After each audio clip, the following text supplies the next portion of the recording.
Le métro bondé vient de sortir du tunnel sombre et il entre dans une station violemment éclairée, gare d'Austerlitz.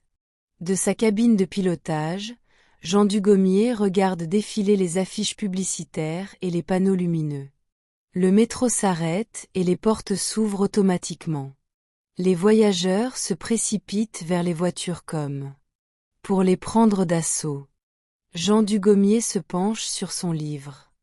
En conduisant le métro, il a l'habitude de feuilleter un livre d'histoire. À chaque station, il profite des 15 secondes d'arrêt pour en lire quelques lignes. Vieux solitaire, à quelques années de la retraite, Jean Dugommier ne s'est jamais marié. Il a peu d'amis. Deux sort peu, sinon pour aller parfois au cinéma quand par hasard on joue un film historique.